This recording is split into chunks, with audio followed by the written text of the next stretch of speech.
सनसनी। रात में पति के दोस्त से प्रेम लीला, दिन में सास की हत्या,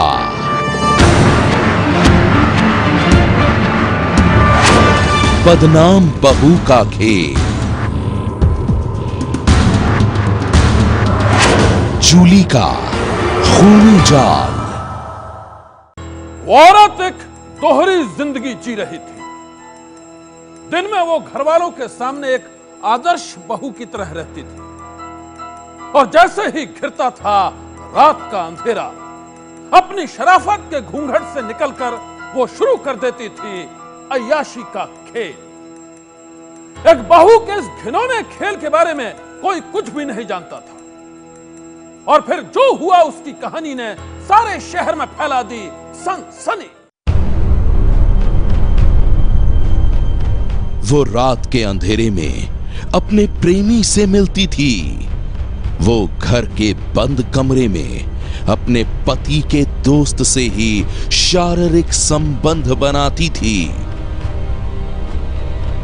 घर के लोग अपनी बहू के इस खेल से अनजान थे। कोई नहीं जानता था कि दिन में जो बहू घूंघट में रहती है, वो रात होते ही घूंघट से निकलकर अपने बंद कमरे में क्या करती है। बहू के कमरे की ये गुप्त कहानी गुप्त ही थी, लेकिन एक रोज जब घर की लाडली बहू अपने प्रेमी के साथ अंतरंग पलों में डूबी हुई थी, तभी बूढ़ी सास ने सब कुछ देख लिया। और फिर जो हुआ उसकी कहानी बेहद ही खौफनाक है। आंखों के सामने बहू की अय्याशी। सास ने किया बहू की अय्याशी का विरोध।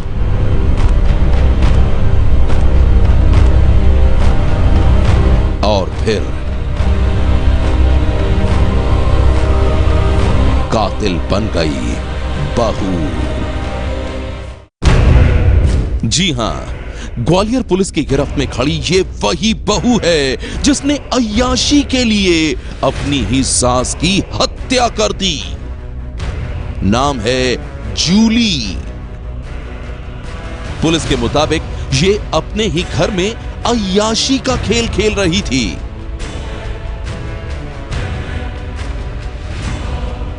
ये अपने पति को धोखा दे रही थी, ये दुनिया को धोखा दे रही थी, और फिर धोखे में ही रखकर इसने अपनी सास को भी मौत के घाट उतार डाला। सुनिए अपने खूनी खेल के खुलासे के बाद अब ये कातिल बहू क्या कह रही है। मैं अकेले रह के परेशान हो गई थी। मैं बहुत ज़्यादा परेशान थी। अब मेरा एक बच्चा है, मैं कुछ नहीं कर पा रही थी। तो फिर इसके लिए आपने मार दिया? जी सर, बस मेरे दिमाग में कई दिनों से आ रहा था ये। कैसे आया था, कहाँ देखा था? मैंने सावधान इंडिया में देखा था। अच्छा, कब से देखा था? वो तो मैं डेली ही देखती थी बस। उसी हिसाब से आपने? जी सर, क्या प्लान बनाया था आपने? मैंने यही, मेरी गोलियां धरी थी, बड़ी पुरानी गोलियां धरी थी, एक्सपायर हो चुकी थी। बस मैंने उन्हें, अच्छा, वो कौन लोग थे आपके साथ? कोई नहीं था मेरे संग। मैंने जो किया अकेले किया। सुना आपने, जूली कितनी बेबाकी से अपनी सास की हत्या की बात कबूल कर रही है। और अब हम आपको सुनाते हैं जूली के इस खूनी खेल के पीछे की वो कहानी जो बेहद ही सनसनीखेज है। पुलिस के मुताबिक जूली का पति हत्या के एक मामले में पिछले कुछ महीनों से जेल में बंद है, और जब से वो जेल गया था, जूली की दुनिया भी वीरान हो गई थी। पति के बिना उसका मन नहीं लगता था, पति के बिना उसका दिन नहीं गुजरता था। और उदासी भरे ऐसे ही दिनों में जब पति के एक दोस्त ने जूली के घर आना जाना शुरू किया, तो वो उसकी ओर आकर्षित होती चली गई। जल्द ही दोनों के बीच नाजायज रिश्ता भी बन गया। जूली की जिंदगी की यह कहानी किसी को भी मालूम नहीं थी। कोई नहीं जानता था कि दिन के उजाले में हमेशा घूंघट में रहने वाली एक बहू रात का अंधेरा पसरते ही अपने प्रेमी का इंतजार करने लगती है। कोई नहीं जानता था कि रात के अंधेरे में ही दबे पांव जूली का प्रेमी उससे मिलने उसके घर पहुंचता है और फिर दोनों एक दूसरे में खो जाते हैं। एक रोज जब जूली अपने प्रेमी के साथ अंतरंग पलों में खोई थी, तभी उसकी सास ने सब कुछ देख लिया।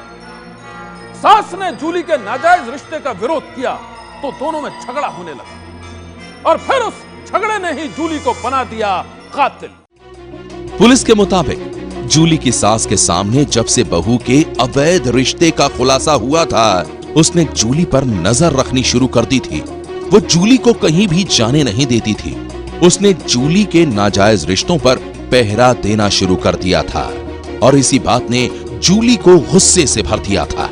वो चाहकर भी अपने प्रेमी से मिल नहीं पाती थी और फिर खफा होकर जूली ने एक दिन सास के मर्डर का फैसला कर लिया। पुलिस के मुताबिक जूली ने टीवी पर प्रसारित होने वाला एक क्राइम शो देखकर मर्डर का पूरा प्लान बनाया। उसने धोखे से सास की चाय में नींद की गोलियां मिला दी। चाय पीते ही सास बेहोश हो गई और फिर जूली ने गला दबाकर सास की हत्या कर दी। न सिर्फ महिला की हत्या की, बल्कि इसको अन्य स्वरूप देने के लिए ये पूरी कहानी और पूरा एक षड्यंत्र बुना। मुख्ता टीवी सीरियल्स को देख करके उसने इस तरह की एक लंबी प्लानिंग की और अपनी रोज रोज की लड़ाई से तंग आकर मुख्ता अपनी स्वच्छंदता में उसके समस्या बाधा के कारण प्रतिदिन इनकी आपस में लड़ाई होती थी और उसको देखते हुए इसने रास्ते से हटाने की सोची और उसके तहत घटना के दिन इसने सुबह अपने जो सास के चाय में उसने नींद की गोलियां डाली। नींद की गोलियों के बाद इसने उसका गला दबाया। पुलिस के मुताबिक सास की हत्या के बाद जूली ने अपने खूनी खेल पर पर्दा डालने के लिए झूठी कहानी बनाई। उसने लोगों को बताया कि कुछ लुटेरे उसके घर में घुस आए थे। उन लुटेरों ने पहले तो उसकी सास की हत्या की और फिर उसके सारे गहने और जेवर लूट लिए। इतना ही नहीं, लुटेरों ने उससे बलात्कार की कोशिश भी की। इसी बीच पड़ोस की एक महिला ने दरवाजे पर दस्तक दी तो वो लुटेरे पीछे के दरवाजे से भाग निकले। इसमें पूर्व से इसके पति और कुछ घर के अन्य सदस्य एक मामले में, एक हत्या के प्रकरण में पूर्व से ही बंद हैं। उन आरोपियों को नामजद कराने का भी प्रयास किया ताकि एक साथ इसके दो काम हो। एक तो इसके जिससे लड़ाई होती थी वो रास्ते से हट गया और दूसरी तरफ पति की सहानुभूति प्राप्त करे, क्योंकि पति जिसके कारण जेल में बंद है उन लोगों को इसमें आरोपी बनाया जा सके। इस तरह इसने एक बहुत ही गहरा ताना बुना था और साथ ही पूरे मामले का खुलासा हो गया है। आरोपी को गिरफ्तार कर लिया गया। पुलिस के मुताबिक जूली ने अपनी झूठी कहानी से पुलिस को गुमराह करने की पूरी कोशिश की थी, लेकिन जांच के दौरान जब वो पल पल अपने बयान बदलने लगी तो पुलिस को शक हो गया और फिर सख्ती से पूछताछ करते ही उसने अपने खूनी खेल का खुलासा कर दिया। मैं अकेले रह के परेशान हो गई थी। मैं बहुत ज़्यादा परेशान थी। अब मेरा एक बच्चा है, मैं कुछ नहीं कर पा रही थी। तो फिर इसके लिए आपने मार दिया? जी सर, बस मेरे दिमाग में कई दिनों से आ रहा था ये। कैसे आया था, कहाँ देखा था? मैंने सावधान इंडिया में देखा था। अच्छा, कब से देखा था? वो तो मैं डेली ही देखती थी बस। उसी हिसाब से आपने जी सर, क्या प्लान बनाया था आपने? मैंने यही, मेरी गोलियां धरी थी, बड़ी पुरानी गोलियां धरी थी, एक्सपायर हो चुकी थी। बस मैंने उन्हें, अच्छा, वो कौन लोग थे आपके साथ? कोई नहीं था मेरे साथ। मैंने जो किया अकेले किया। पति के जेल जाने के बाद उसके ही एक दोस्त से नाजायज रिश्ते कायम करने वाली जूली का ये खूनी खुलासा हैरान कर देने वाला है। सास के कत्ल के आरोप में जूली अब सलाखों के पीछे है।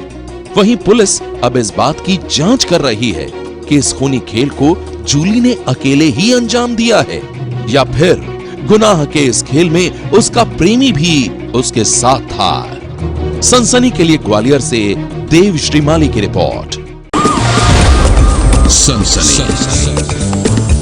मां आग की लपटों में घिरी थी और दो मासूम बेटियां बेबसी भरी नजरों से उस खौफनाक मंजर को देख रही थी। वो मां को बचाना चाहती थी, लेकिन उन्हें भी जान से मार देने की धमकी देकर खामोश कर दिया गया। उनकी आंखों के सामने उनकी मां तड़प तड़प कर मर गई और अब उन बेटियों ने अपनी मां के कातिलों को सजा दिलाने के लिए छेड़ दी है जंग। उन मासूमों ने मां को जलते हुए देखा। उसके बाद पापा ने मिट्टी का तेल डाल दिया और अम्मा ने माचिस से आग लगा दी। उन मासूमों ने बेरहम घर वालों का खौफनाक खेल देखा। तो हमने चिल्लाने की कोशिश करी तो सबने मिलकर हमें धमका दिया कि अगर तुम चुप हुए तो तुम्हें भी मिट्टी का तेल डाल के जला देंगे। उन मासूमों ने इंसाफ के लिए हर चौखट पर दस्तक दी। सब जगह एप्लीकेशंस भी भेजी, IGDI सब जगह चले गए पर कहीं से कोई भी वो नहीं मिली। और अब उन मासूमों ने खून से लिखा है एक खत।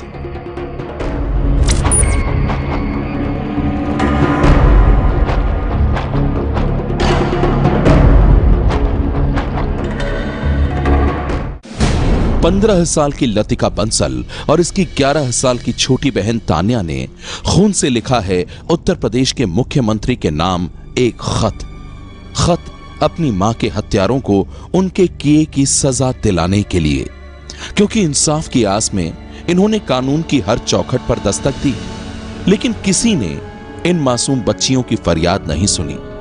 इन्होंने मुख्यमंत्री को भी खत लिखा, लेकिन इनका कहना है कि शायद नीली स्याही से लिखे उस खत को मुख्यमंत्री पढ़ नहीं पाए, इसलिए इन्होंने इस बार अपने खून से खत लिखकर अपनी मां के हत्यारों को सजा दिलाने की मांग की है।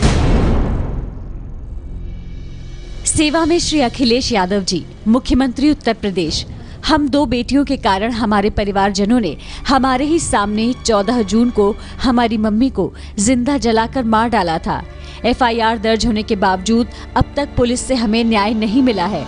आप कर रहे हो बेटी बचाओ बेटी पढ़ाओ, पर आज आपके ही क्षेत्र में एक बेटी को मात्र इसलिए जलाकर मार दिया गया क्योंकि उसके पास 2 बेटियां थी, कोई बेटा नहीं था, और अब हमें भी जान से मारने की धमकियां मिल रही हैं और पुलिस भी हमारी ना सुनकर मुलजिमों का ही साथ दे रही है। हम दोनों बहनें अपनी नानी और मामा के पास रह रहे हैं। मेरी नानी 2008 से कैंसर जैसी गंभीर बीमारी से पीड़ित हैं और मामा नौकरी करते थे, जो हमारे लिए न्याय मांगने के चक्कर में छूट गई है। उनकी आर्थिक स्थिति ऐसी नहीं है कि हम दोनों बहनों की पढ़ाई लिखाई की व्यवस्था हो सके। अगर हमें आपकी तरफ से कुछ आर्थिक सहायता मिल जाए और गुनहगारों को गिरफ्तार करके उनके खिलाफ कठोर कानूनी कार्रवाई की जाए तो आपकी अति कृपा होगी। निवेदिका ललिता बंसल, बुलंदशहर। मैंने ये 10 की रात को लिखा था। मैंने इस वजह से लिखा था क्योंकि पहले भी मैंने कई बार मुख्यमंत्री साहब को लेटर भेजे, पर वो पेन से लिख के भेजे, तो मैंने सोचा क्या पता उनके पढ़ाई में ना आई हो इंक से लिखी बात, इस वजह से मैंने खून से लिख के भेजा। और उम्मीद तो थोड़ी बहुत है कि अब शायद मुख्यमंत्री सर हमें इंसाफ दिलाने में हमारी मदद करें। बुलंदशहर की रहने वाली इन 2 मासूम बच्चियों की आप बीती बेहद ही खौफनाक है। इनका कहना है कि इनके पिता और घर वालों ने इनकी मां को जिंदा जलाकर मार डाला। इस दरिंदगी के पीछे वजह सिर्फ इतनी थी कि घर वालों को बेटा चाहिए था और इसकी मां ने 2 बेटियों को जन्म दिया था। कि हम 2 सिस्टर्स हैं, हमारा कोई भाई नहीं है। उनकी सोच ये थी कि जो है बस बेटा है, बेटा ही आगे खानदान का नाम बढ़ाएगा। यहाँ तक कि जब मैंने 10th में 9 CGPA गॉट करा तो एक बार उन्होंने ये नहीं कहा कि मेरी बेटी ने इतने अच्छे मार्क्स लाए मेरा नाम ऊंचा करेगी, नहीं, उनको तो बस यही सोच थी कि नहीं जो भी है बेटा है। इस वजह से वो हम दोनों पर भी डांटते रहते थे, रूडली टॉक करते थे और मम्मी को भी हमेशा मेंटली और फिजिकली टॉर्चर करते रहते थे। 14 जून को इन दोनों मासूम बच्चियों ने जो कुछ भी देखा उसकी खौफनाक यादें इनके दिल में ताउम्र जिंदा रहेंगी, क्योंकि उस खौफनाक मंजर को भुला पाना इनके लिए नामुमकिन है। इनके मुताबिक इसके पिता के घर वाले बेटे की चाहत में इसके पिता की दूसरी शादी करवाना चाहते थे। इसी बात पर विवाद हुआ और फिर उन लोगों ने जो कुछ भी किया उसके बारे में इन्होंने कभी सोचा भी नहीं था। जून को जब हम सुबह उठे तो हमने देखा कि हम अंदर कमरे में बंद हैं, तो हमने जंगले में से देखा था कि पापा के हाथ में मिट्टी के तेल की कैन थी, अम्मा के हाथ में माचिस थी और मेरे ताई जी ने मम्मी के हाथ पकड़ रखे थे। जब मम्मी ने बचाओ बचाओ की आवाज़ करी, जब हमारी आँख खुली थी, फिर उसके बाद पापा ने मिट्टी का तेल डाल दिया। अपनी आंखों के सामने अपनी मां को जिंदा जलते हुए देखा है इन मासूम बच्चियों ने।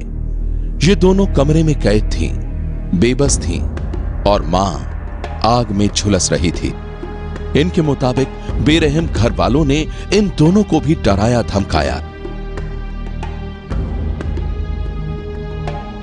किसी को कुछ बताने पर मां की तरह जलाकर मार डालने की धमकी दी। हमने चिल्लाने की कोशिश करी तो सबने मिलकर हमें धमका दिया कि अगर तुम चुप नहीं हुए तो तुम्हें भी मिट्टी का तेल डाल के जला देंगे। इनके मुताबिक दर्द में तड़पती अपनी मां को बचाने की इन दोनों ने पूरी कोशिश की। 100 नंबर पर फोन किया, एम्बुलेंस के लिए 108 नंबर डायल किया, लेकिन कहीं से भी कोई मदद नहीं मिली। नतीजा यह हुआ कि इनकी मां तड़प तड़प कर मर गई। फिर उसके बाद हमने 100 नंबर पर कॉल करा पर कॉल नहीं उठा। अगर वो कॉल उठ जाता तो शायद मम्मी बच जाती। फिर उसके बाद 108 पर कॉल करा, एम्बुलेंस आ जाती तो बच जाती। फिर उसके बाद नानी को कॉल करा, फिर नानी और मामा आए, वो हॉस्पिटल लेके गए मम्मी को। अगर पुलिस समय पर आती तो जान बच जाती। पुलिस की अनदेखी और लापरवाही से मां की जान चली गई। लेकिन अब ये अपनी मां के हत्यारों को उनके किए की सजा दिलाना चाहती हैं। इनके खून से लिखे खत के सोशल मीडिया पर वायरल होने के बाद बुलंदशहर पुलिस ने ट्विटर पर लिखा है कि इस मामले में कार्रवाई हो चुकी है। आरोपी पिता को तुरंत गिरफ्तार कर लिया गया है। लेकिन इन मासूम बच्चियों का कहना है कि हत्या में शामिल कुछ और आरोपी अभी भी आजाद घूम रहे हैं और इन्हें उम्मीद है कि इनके खून से लिखे खत से प्रशासन की नींद टूटेगी और हत्या के सभी आरोपी पकड़े जाएंगे। बुलंदशहर पुलिस ने साफ किया है कि सबसे पहली प्राथमिकता बच्चियों की जो पढ़ाई छूट गई थी वो दोबारा चालू की जाएगी। बच्चियों को महिला जो है पुलिसकर्मियों की सुरक्षा मुहैया कराई गई है। इसके अलावा पुनर्विवेचना की बात की है और जो इस केस के मौजूदा आईओ थे, अगर उनकी तरफ से इस केस में कुछ लैप्सेस रहे हैं तो उनके खिलाफ भी पुलिस ने कार्रवाई करने का मन बना लिया है। रक्षित सिंह, एबीपी न्यूज, बुलंदशहर। आजकल इंटरनेट का जमाना है। इंटरनेट पर ही लोग सामान खरीद और बेच भी रहे हैं और अगर आप भी ऐसा करते हैं तो सचेत हो जाइए। जानना चाहते हैं क्यों? तो देखिए ये रिपोर्ट। ये तस्वीर है छत्तीसगढ़ के राजनांदगांव के रहने वाले आशुतोष शर्मा की। आशुतोष कई दिनों से अपनी पुरानी क्रूज कार बेचना चाहते थे और इसके लिए उन्होंने इंटरनेट पर खरीदने बेचने वाली साइट OLX का सहारा लिया। आशुतोष ने अपनी कार की फोटो अपने मोबाइल से खींची, उसे साइट पर अपलोड किया और ग्राहकों का इंतजार करने लगे। इसी दौरान उनके पास एक शख्स का फोन आया। उस शख्स ने अपना नाम बताया, आनंद महाजन। आशुतोष को फोन करने वाले शख्स आनंद ने उनसे कहा, हेलो आशुतोष, मैंने OLX पर आपकी कार का विज्ञापन देखा, मैं आपकी कार खरीदना चाहता हूं। आशुतोष तो अपनी कार बेचना चाहते ही थे, इसलिए उन्होंने फोन पर कार खरीदने की इच्छा जाहिर करने वाले शख्स आनंद महाजन को अपने घर बुला लिया। तारीख थी 6 अगस्त 2016। फोन पर आशुतोष से बात करने वाला शख्स इस महंगी क्रेटा कार पर सवार होकर उनके पास आया। उसने आशुतोष की क्रूज कार देखी और फिर उनसे उसने कहा कि उसे उनकी कार पसंद है। खुद को आनंद महाजन बताने वाले उस शख्स ने आशुतोष से कहा कि कार की कंडीशन तो अच्छी दिख रही है, लेकिन मैं आपकी कार की टेस्ट ड्राइव लेना चाहता हूं। आप मेरी क्रेटा कार की चाबी अपने पास रखिए और मैं आपकी कार की टेस्ट ड्राइव लेकर आता हूं। इसके बाद मैं फैसला करूंगा कि मैं आपकी कार खरीदूंगा या नहीं। आशुतोष तो अपनी कार बेचना ही चाहते थे, इसलिए उन्होंने उस शख्स की बात मान ली। उस शख्स ने अपनी ये कार आशुतोष के पास खड़ी कर दी, कार की चाबी भी इन्हें दे दी और टेस्ट ड्राइव बोलकर उनकी क्रूज कार को लेकर चला गया। आशुतोष उसके लौटने का इंतजार करते रहे, लेकिन 15 मिनट गुजर गए, 30 मिनट गुजर गए, 1 घंटा गुजर गया, वो शख्स वापस नहीं लौटा। उसके वापस ना आने पर आशुतोष को कुछ शक हुआ तो उन्होंने उसके नंबर पर फोन किया, लेकिन उसका फोन बंद मिला। आशुतोष को समझते हुए देर नहीं लगी कि उनकी कार खरीदने आया वो शख्स लुटेरा था, लेकिन उन्हें इस बात की राहत थी कि वो अपनी चमचमाती क्रेटा कार उनके पास छोड़कर चला गया था। फिर भी उन्होंने मामले की खबर पुलिस को देने का फैसला कर लिया। अपने साथ हुई लूट की वारदात के एक दिन बाद आशुतोष पुलिस थाने पहुंचे। उन्होंने पुलिस के सामने अपनी पूरी कहानी बयां की। उन्होंने बताया कि वो शख्स अपनी कार छोड़कर उनकी कार ले गया, लेकिन जब पुलिस ने उस कार की हकीकत का पता किया तो पुलिस वालों के भी होश उड़ गए। आशुतोष को अपनी साजिश का शिकार बनाने वाला शख्स जो क्रेटा कार उनके पास छोड़ गया था, जब पुलिस ने उसके मालिक की तलाश की तो हैरान कर देने वाली कहानी का पता चला। पुलिस थाने में पहुंचे कार के मालिक के रिश्तेदार ने बताया कि ये कार उनकी जरूर है, लेकिन कुछ महीनों पहले ये कार चोरी हो गई थी। कार को मध्य प्रदेश के पेंच से चुराया गया था। ये पेंच से चोरी हुई थी क्रेटा, और 3 महीने करीब हो गया है। मेरी यही की गाड़ी है और इसका 3 महीना पहले रिपोर्ट की गई थी वहाँ पे। मतलब साफ था, आशुतोष को बेवकूफ बनाने वाला शख्स चोरी की कार से आया था और उसे छोड़कर इनकी क्रूज कार लेकर रफू चक्कर हो गया।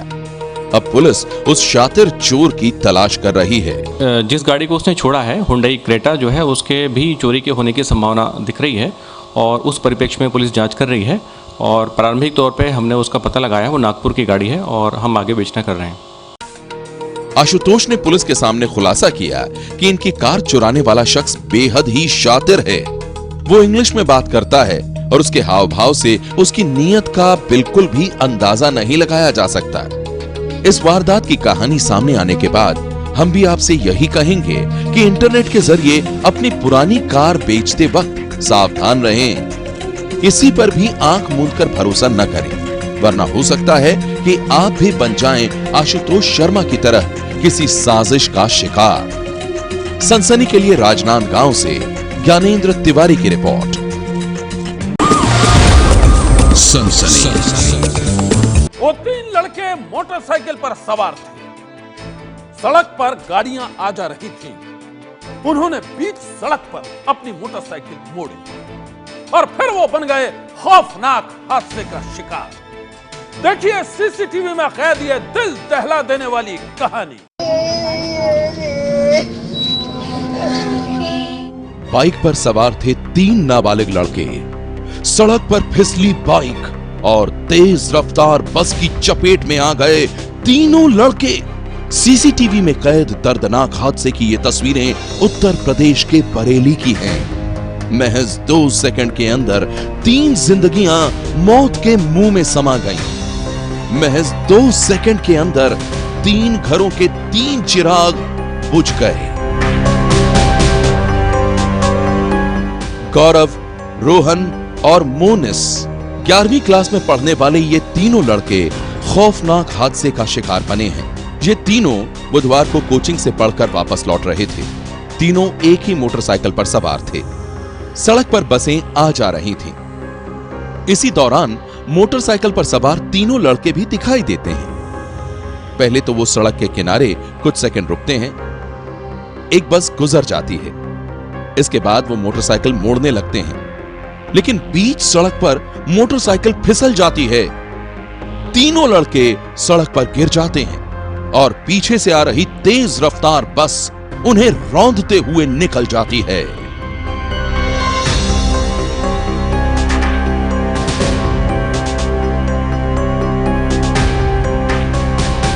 इस दर्दनाक हादसे में 2 लड़कों की तो मौके पर ही मौत हो गई और तीसरे ने अस्पताल पहुंचते ही दम तोड़ दिया। पहेड़ी जो हल्द्वानी बाईपास है, वहाँ पे 3 बच्चे कोचिंग पढ़ के आ रहे थे जो 11वीं के छात्र हैं। उनसे एक रोडवेज बस से एक्सीडेंट हो गया है, जिसमें पहले 2 की तत्काल मृत्यु हो गई थी, एक की हॉस्पिटल लाते समय मृत्यु हो गई है और जो आरोपी चालक है उसकी गिरफ्तारी हो चुकी है और FIR दर्ज के कार्रवाई की जा रही है। इस दर्दनाक हादसे का कसूरवार आरोपी ड्राइवर पुलिस की गिरफ्त में है और हादसे का शिकार बने लड़कों के घरों में फैला है मातम।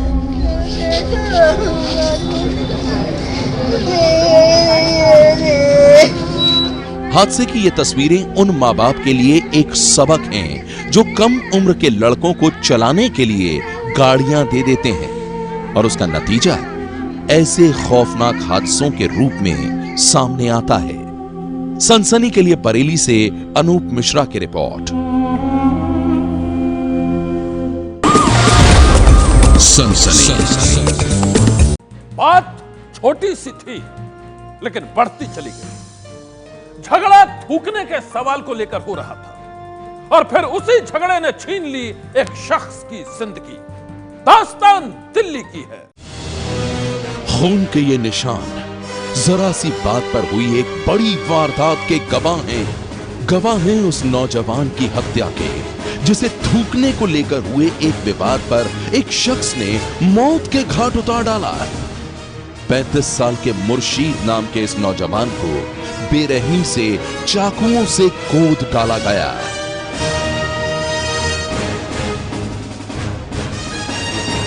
मामूली सी बात पर हुई कत्ल की यह खौफनाक वारदात दिल्ली के गौतम नगर इलाके की है। चश्मदीदों के मुताबिक वारदात का शिकार बना है मुर्शीद नाम का शख्स। बिहार के पूर्णिया का रहने वाला मुर्शीद इस घर में किराए पर रहता था। गुरुवार को थूकने के विवाद को लेकर उसका मुकेश नाम के एक शख्स से झगड़ा हो गया। मुकेश यहां साफ सफाई का काम करता है। उसने मुर्शीद को थूकते हुए देख लिया। बस इसी बात पर मुकेश का गुस्सा इतना भड़का कि उसने चाकू से गोद कर मुर्शीद को मार डाला। ऐसा हल्ला हुआ कि थूक फेंकने का, ऐसा ही बात हुआ कि यहाँ पे थूकते क्यों हो। उसने कहा यहाँ नहीं थूकेंगे तो कहाँ पे थूकेंगे। तो इसी में दोनों में बहस हो गया। जो मुकेश है वो यहाँ पे झाड़ू पोछा करता है और इसी मकान में भी रहता है वो। इतना ही बात हुआ और वो जाके चाकू लाया, चाकू लाके फटाफट मार दिया। थूक का बात लेके थूका क्यों यहाँ पे, बस यही बात है और कोई बात नहीं है। सब जानते हैं यहाँ पे। मुर्शीद को मौत के घाट उतारने के बाद मुकेश वहां से भागने लगा, लेकिन शोर सुनकर लोग इकट्ठा हो गए। सभी ने मुकेश को पकड़ लिया और उसे रस्सी से बांध दिया। इसके बाद वहां मौजूद लोगों ने फौरन पुलिस को खबर की। जरा सी बात पर हुई कत्ल की ये खबर पाकर पुलिस मौके पर पहुंची और फिर कत्ल के आरोपी मुकेश को पकड़कर थाने ले गई और मुर्शीद की लाश को पोस्टमार्टम के लिए भिजवा दिया। पुलिस ने मुकेश के पास से वारदात में इस्तेमाल किया गया वो चाकू भी बरामद कर लिया, जिससे उसने मुर्शीद पर ताबड़तोड़ वार किए थे। इस खौफनाक वारदात की कहानी सामने आने के बाद लोग भी सख्ते में हैं। सनसनी के लिए दिल्ली से अभिषेक नयन की रिपोर्ट। सनसनी।